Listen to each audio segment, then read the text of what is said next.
BJP अध्यक्ष JP Nadda ने शनिवार को कहा, कोविड-19 संकट के बीच प्रधानमंत्री नरेंद्र मोदी के नेतृत्व में केंद्र सरकार ने सही समय पर कड़े निर्णय लिए और आपदा को अवसर में बदलने के लिए अर्थव्यवस्था का ख्याल रखा। बीजेपी अध्यक्ष जेपी नड्डा ने नई शिक्षा नीति को लेकर कहा है, हम लोग अपने समय में रटते थे, पढ़कर जाते थे और परीक्षा हॉल में जाकर उसको लिख देते थे। उन्होंने कहा, नई शिक्षा नीति में अब रट्टा लगाने की कोई जरूरत नहीं होगी, आपको कॉन्सेप्ट का ज्ञान होगा जिसकी चिंता की जाएगी।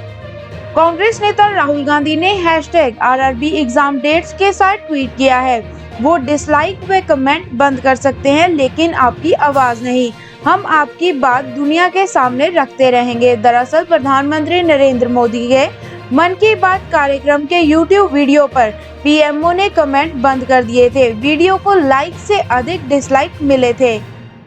निर्माता निर्देशक जॉनी बख्शी का शनिवार को मुंबई के एक अस्पताल में निधन हो गया। उनके दोस्त निर्माता अमित खन्ना के अनुसार सांस लेने में तकलीफ की शिकायत के बाद बख्शी को अस्पताल ले जाया गया था, जहां पता चला कि उन्हें निमोनिया है।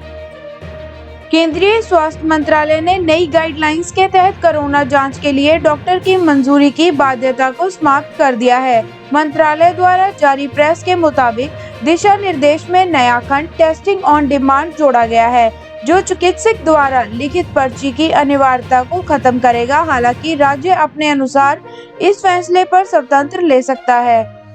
बांग्लादेश के नारायणगंज में एक मस्जिद में 6 AC में विस्फोट हो गया, जिसके कारण कम से कम 17 लोगों की मौत हो गई, जबकि 20 से ज्यादा लोग घायल हो गए हैं।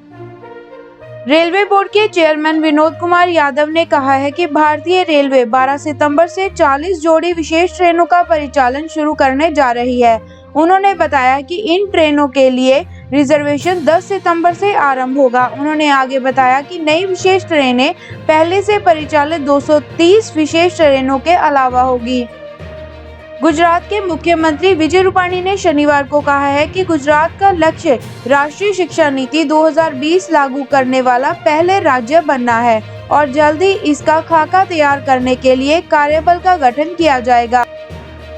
सीपीएम महासचिव ने कहा है कि केंद्र में बीजेपी सरकार सरकारी संस्थानों और सार्वजनिक क्षेत्र के उपक्रमों का निजीकरण करके आत्मनिर्भर भारत के नाम पर आत्मसमर्पण भारत की नीति का अनुसरण कर रही है। उन्होंने कहा, लोकतांत्रिक अधिकार और नागरिक स्वतंत्रता पर हमले हो रहे हैं। सरकार के खिलाफ विपक्ष की आवाज को राष्ट्रीय विरोधी कह दिया जाता है।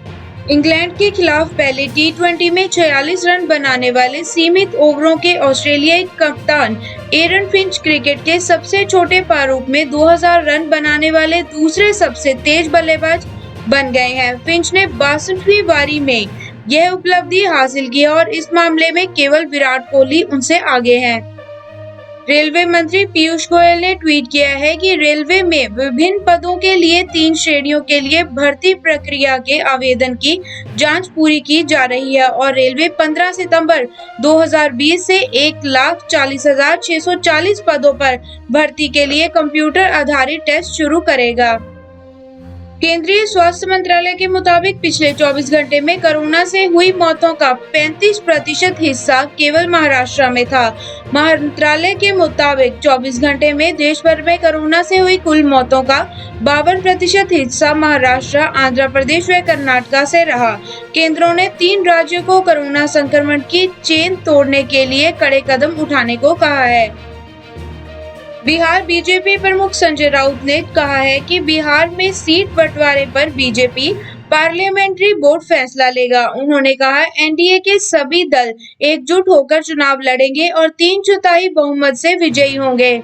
वित्त मंत्री निर्मला सीतारमण ने पिछले महीने कहा था कि कोविड-19 के रूप में एक्ट ऑफ गॉड ने जीएसटी संग्रह को प्रभावित किया है। एक्ट ऑफ गॉड में केवल प्राकृतिक परिस्थितियां ही आती हैं। वित्त मंत्री निर्मला सीतारमण को जारी ease of doing business 2019 ranking में आंध्र प्रदेश शीर्ष पर कायम है। रैंकिंग में उत्तर प्रदेश दूसरे, तेलंगाना तीसरे, मध्य प्रदेश चौथे और झारखंड 5वें और छत्तीसगढ़ 6ठे स्थान पर है। निजी कारणों से आईपीएल 2020 से बाहर हुए सुरेश रैना ने कहा है कि वे तीसरे नंबर पर कप्तान एमएस धोनी को बल्लेबाजी करते देखना चाहते हैं। उन्होंने कहा उनके पास उस नंबर पर बल्लेबाजी करने का अनुभव है। पंजाब में पिछले 24 घंटे में कोविड-19 के 1515 नए केस मिलने के बाद कुल मामलों की संख्या 61,527 हो गई है। राज्य में 43,850 लोग ठीक हो चुके हैं, जबकि पिछले 24 घंटे में 70 मरीजों की मौत के बाद मृतकों का आंकड़ा 1,808 पहुंच गया है।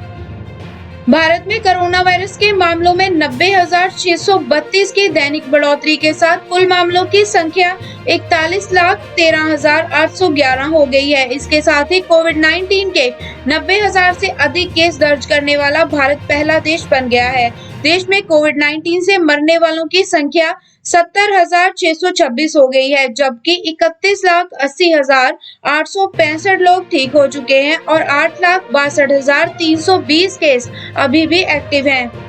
दिल्ली पुलिस की एक स्पेशल टीम ने नकली नोट बनाने वाले गिरोह के 4 सदस्यों को गिरफ्तार किया है। पुलिस ने उनके पास से 1,34,000 के नकली नोट व 20,000 से अधिक निर्मित नोट बरामद किए हैं। चीन के साथ जारी गतिरोध के बीच कांग्रेस प्रवक्ता रणदीप सुरजेवाला ने कहा है कि मोदी जी चीन को कब लाल आंख दिखाकर जवाब देंगे और चीन से कब आंखों में आंखें डालकर बात की जाएगी।